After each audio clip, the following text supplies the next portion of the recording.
안녕하십니까. 뉴스데스크 강원입니다. 동해시 한 닭농장에서 고병원성 조류 인플루엔자 감염이 확인됐습니다.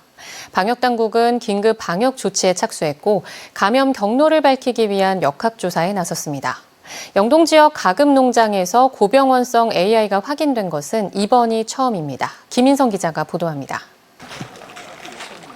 동해시의 한 닭농가. 입구부터 차량과 사람의 통행이 제한됩니다.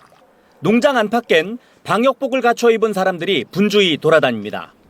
닭 50마리가 갑자기 폐사해 강원도가 사체를 부검한 결과 H5형 고병원성 조류 인플루엔자가 확인된 겁니다. 축산당국은 이 농가의 닭과 오리 770여 마리를 살처분하고 출입 통제를 시작했습니다. 농장주만 소독 조치를 하고 출입은 가능한데 일반 외부인들은 출입을 통제할 예정입니다. 또 발생 농가 주변 10km에 방역대를 만들고 강원도 내 모든 가금 농장 작업장 축산 차량엔 내일부터 이동 중지 명령을 내렸습니다. 타 시군 농장에 대한 이상 여부 확인을 하고 있으며 예찰 차단 방역 강화, 농장 홍보 등을 통해 더 이상 질병이 확산되지 않도록 만전을 기하고 있습니다. 농림축산검역본부는 해당 농가에서 발견된 고병원성 AI 여부를 최종 확인하기 위해 정밀 검사에 나섰습니다. 방역당국은 철새로 인해 감염된 것으로 보고 정확한 감염 경로를 조사하고 있습니다. 강원도에서는 2021년과 2022년 원주의 가금 농장에서 발생한 이후 2년 만에 다시 발생했고 영동 지방의 가금 농장에서 발생한 건 이번이 처음입니다. MBC 뉴스 김인성입니다. 한우 럼피스킨병과 조류 인플루엔자 등 가축 감염병이 발생하자 강원도 방역에 비상이 걸렸습니다. 강원도는 지난 9월 양구를 시작으로 고성과 양양, 인제, 원주까지 모두 7차례 럼피스킨이 발생한 데 이어 동해시 한 산란계 농장에서 조류 인플루엔자가 발생해 확산 차단을 위한 긴급 방역에 나섰습니다.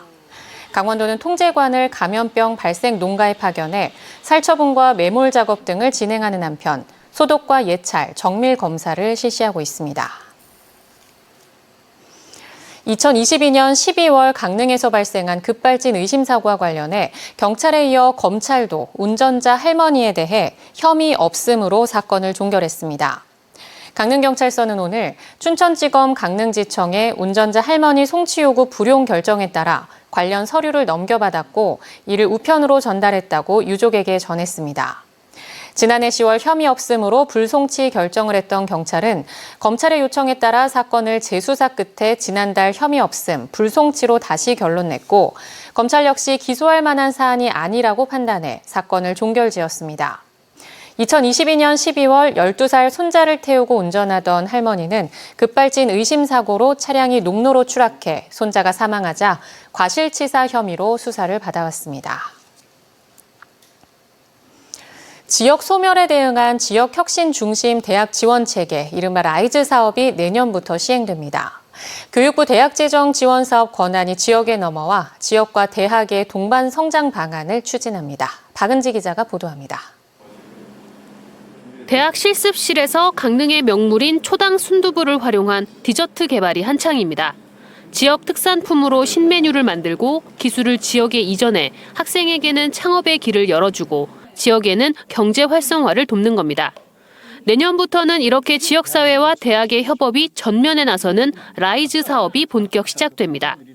대학 재정 지원 사업의 주체가 교육부에서 광역 시도로 넘어오고 지역은 대학과 함께 동반 성장하는 방안을 만들어 추진합니다. 강원도는 7월 강원 인재원에 라이즈 센터를 출범했고 도내 16개 대학도 전담 조직 등을 만들어 준비하고 있습니다. 라이즈 사업으로 갔을 때 우리 18개 시군하고의 관계, 기초지자체하고의 관계라든가 대학이 특성화해야 되는 방향의 재고민 이런 부분을 가지고 우리가 이제 고민을 해와서 강원도는 일단 지역과 대학이 함께 만드는 미래산업 글로벌 강원을 비전으로 정했습니다. 미래 먹거리 5대 핵심 산업으로는 반도체, 바이오 헬스, 미래 에너지 등이 제시됐습니다.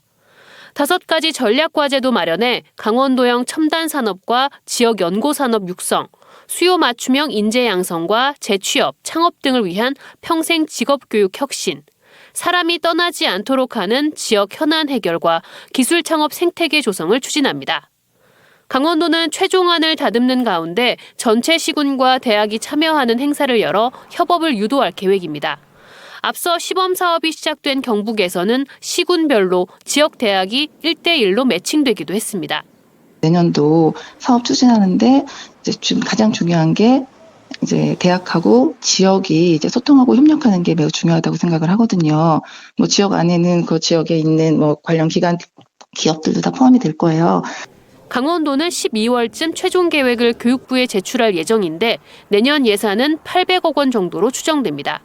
사업 시행이 얼마 남지 않은 만큼 사업에 대한 이해와 적극적인 참여를 높이는 것이 중요해 보입니다. MBC 뉴스 박은지입니다. 교육부가 지역 소멸에 대응하기 위해 진행하는 교육발전 특구, 그 예산이 이달이 돼서야 확정됐습니다. 남은 2달 안에 사용하지 않으면 올해 예산이 내년으로 이월되지도 않기 때문에 2차 교육발전 특구로 선정된 지자체들은 올해 분 예산은 쓸 수 있는 만큼만 적어내야 했습니다. 이병선 기자입니다. 교육부가 2차 교육발전 특구를 발표한 지 3달이 지났습니다.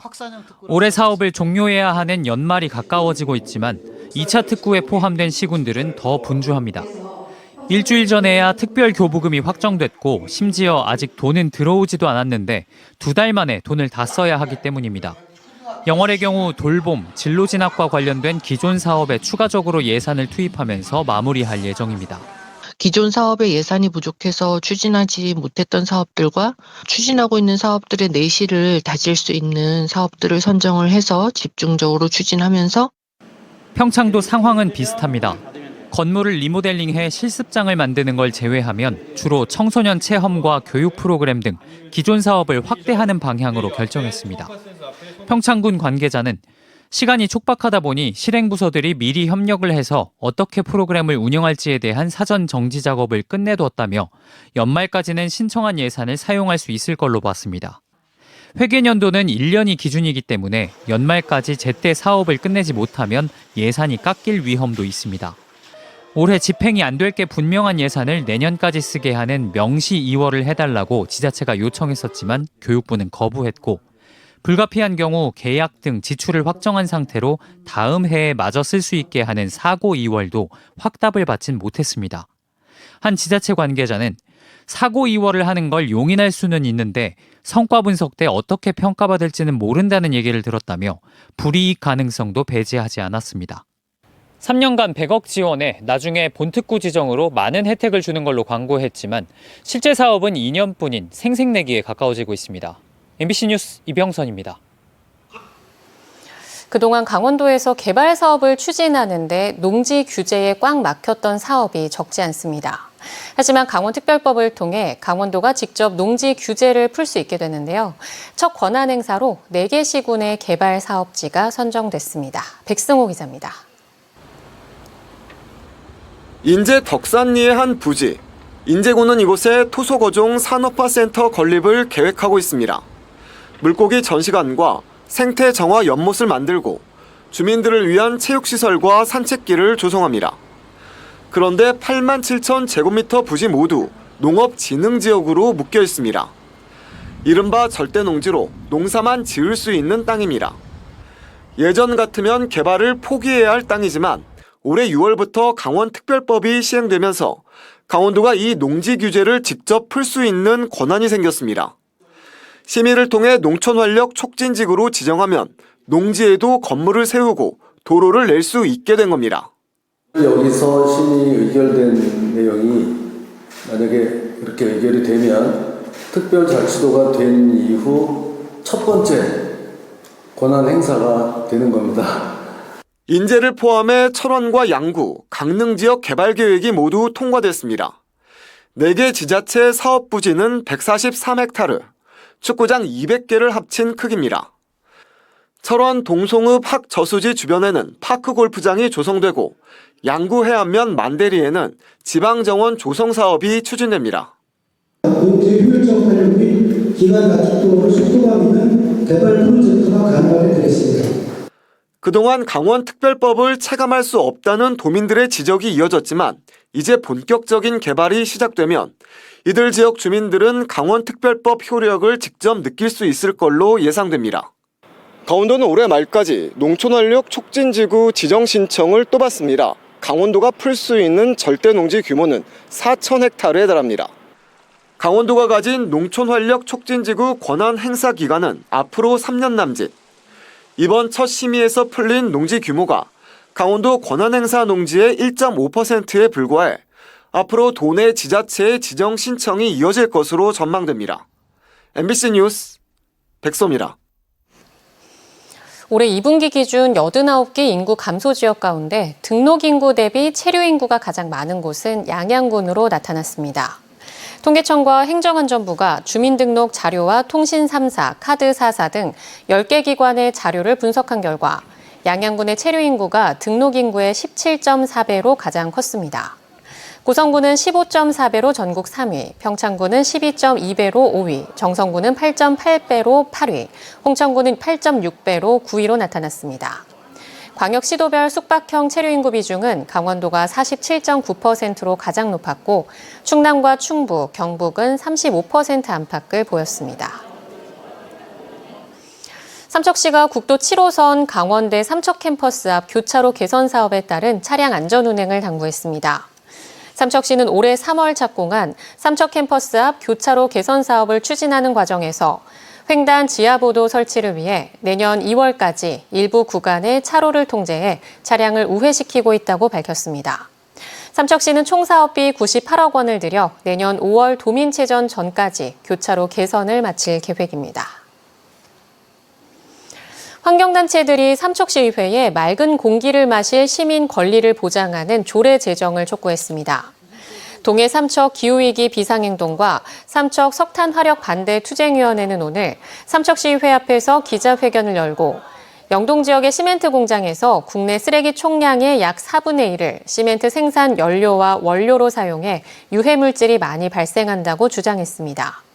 특히 질소산화물은 다른 산업군의 배출 허용 기준이나 해외 사례보다 높아 주민들이 시멘트 생산으로 인한 독성 폐해를 떠안고 있다고 밝혔습니다.